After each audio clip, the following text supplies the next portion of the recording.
Bonjour, nous sommes le 10 avril et je voudrais vous parler de Donald Trump dans ses derniers retranchements parce qu'il y a des événements qui se sont passés hier aux États-Unis et qui mettent le président dans une situation extrêmement difficile maintenant.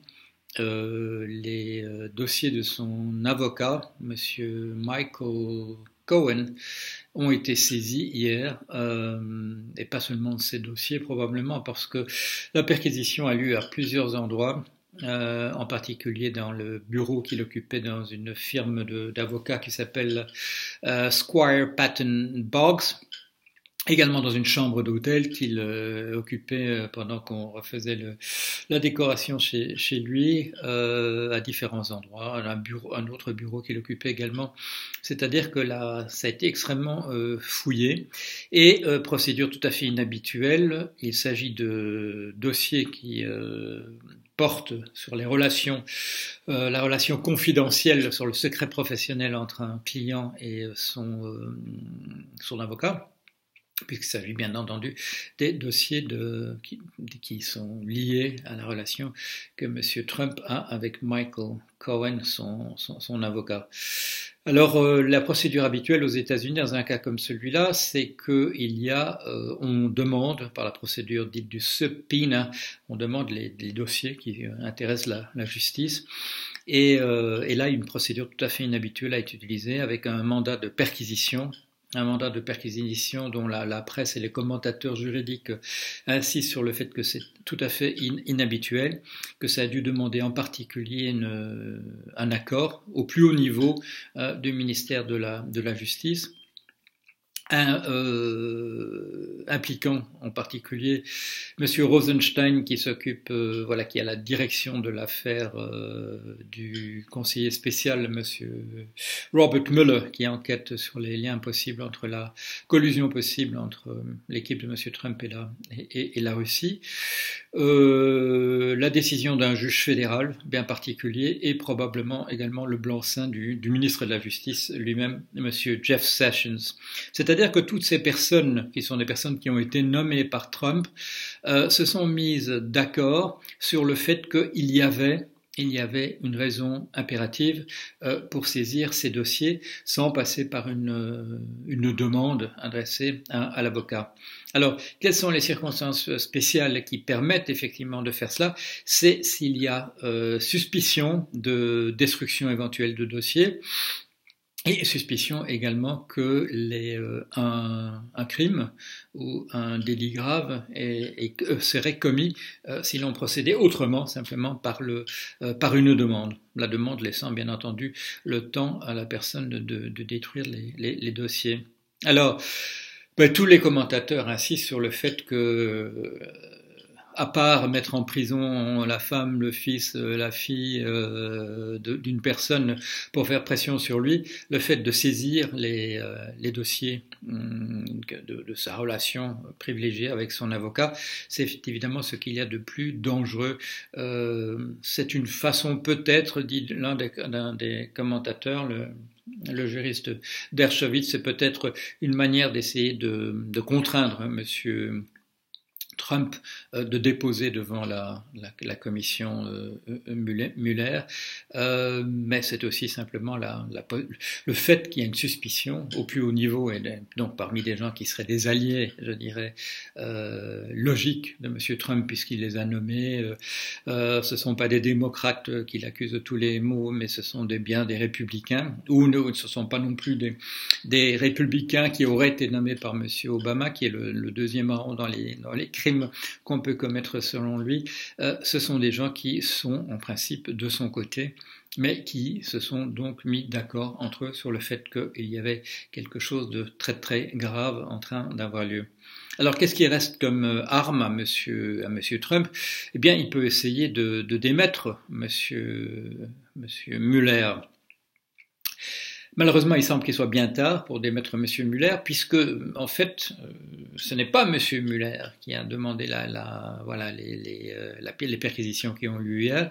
Il a révélé apparemment des données qui ont conduit la division du sud de New York à prendre les mesures elles-mêmes, ces mesures de perquisition. Donc il s'agit probablement pas de quelque chose directement lié à l'idée de la collusion de la Russie, il s'agit probablement de quelque chose lié avec ce versement de 130 000 $ fait par Monsieur Cohen à l'actrice du porno de son vrai nom Stephanie Clifford ou bien Stephanie Gregory qui est son nom de naissance et plus connue sous le nom de Stormy Daniels.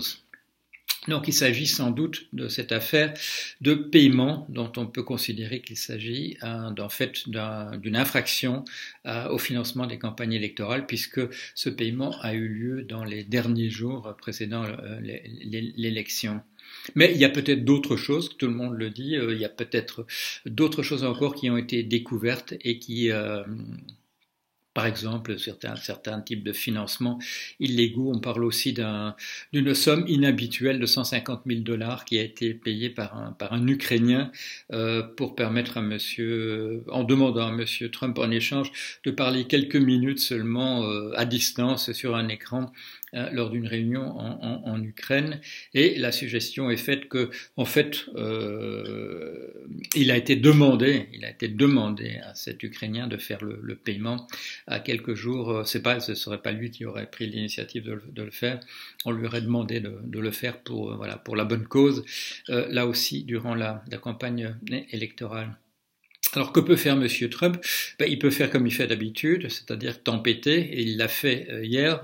Une réunion avait lieu qui était consacrée à la Syrie, à des réponses possibles à l'empoisonnement au gaz toxique auquel les États-Unis ont décidé de réagir promptement et violemment, en coordination d'ailleurs avec d'autres pays. Vous avez dû entendre une déclaration à ce sujet aussi en France. Et au lieu de commencer la réunion sur ce sujet-là, et sans qu'on lui ait demandé, posé la moindre question sur ses perquisitions chez son avocat, il a passé un long moment à essayer d'incriminer un certain nombre de personnes, en particulier donc à dire que c'était tous des gens liés au Parti démocrate qui essayaient d'avoir sa peau dans une chasse aux sorcières. Il a fait aussi allusion, bien entendu, à la possibilité qu'il a d'éventuellement de révoquer M. Robert Mueller à la tête de son enquête. Mais là aussi, comme le font remarquer les commentateurs, il est un peu tard. S'il démet M. Mueller, il y a déjà donc des poursuites qui sont au niveau de New York. Il y a encore des poursuites dans un autre État envers son beau-fils Jared Kushner. Un certain nombre de personnes sont déjà inculpées en dehors même de l'enquête de monsieur ou inquiétées en dehors de l'enquête de monsieur Robert Mueller. Il y a aussi un précédent aux États-Unis. C'est ce qu'on appelle le Saturday Night Massacre, le massacre du samedi soir, quand, dans une situation tout à fait semblable à celle de Monsieur Trump aujourd'hui, Monsieur Nixon avait réagi à l'enquête sur le Watergate en révoquant le conseiller spécial, c'est-à-dire donc l'enquêteur privilégié, Monsieur Archie Cox. Il avait démis de ses fonctions pour essayer de torpiller, bien entendu, l'enquête, et le ministre de la Justice et son adjoint avaient démissionné, ce qui avait aussitôt provoqué dans la classe politique plusieurs initiatives de impeachment, donc de procédure de destitution du président, et devant le fait que ça allait avoir lieu, que l'impeachment aurait lieu, Nixon a préféré démissionner. Donc, on est à un moment tout à fait crucial. Alors qu'est-ce qui peut encore se passer? Il se passe en même temps, bien entendu, qu'il y a cette affaire de la Syrie. Il y a la possibilité pour monsieur Trump d'agir violemment de ce côté-là, et on pourrait se trouver de ce côté-là dans une situation qui rappellerait une situation décrite dans un film connu des années 70 qui s'appelle Walk the Dog, un film si j'ai bon souvenir de Barry Levinson, mais ça il faudrait que je vérifie, avec dans les rôles principaux Robert De Niro et Dustin Hoffman. Et là l'histoire était la suivante: c'est un président qui se trouve dans une situation difficile en raison d'un scandale d'ordre sexuel, et certains de ses conseillers, avec l'aide de producteurs d'Hollywood, vont mettre en scène une guerre à l'étranger pour essayer d'attirer l'attention ailleurs que sur ce qui est en train de se passer. Mais bon, dans l'histoire du film, c'est un incident avec l'Albanie. Dans la réalité, bien entendu, la tension avec la Russie autour de la Syrie, tension avec la Russie, la Syrie elle-même, l'Iran et la Turquie ne serait pas une mise en scène, puisque la tension a monté de ce côté-là. Et de toute manière, il y aurait même une troisième guerre mondiale.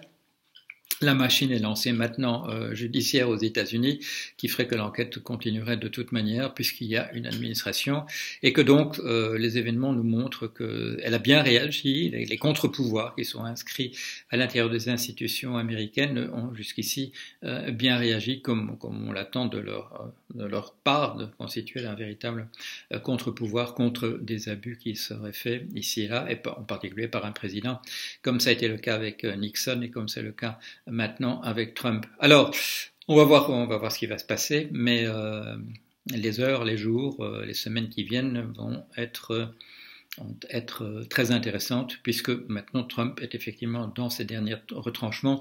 Un commentateur faisait la remarque que si on capture les conversations que vous avez avec votre coiffeur, avec votre thérapeute, avec votre avocat, il n'y a plus grand-chose que vous avez sur le cœur et qui ne soit pas connu à partir de là du public. Alors c'est la situation dans laquelle se trouve Trump maintenant. Je vous tiens bien entendu au courant de nouveaux développements. Voilà, merci.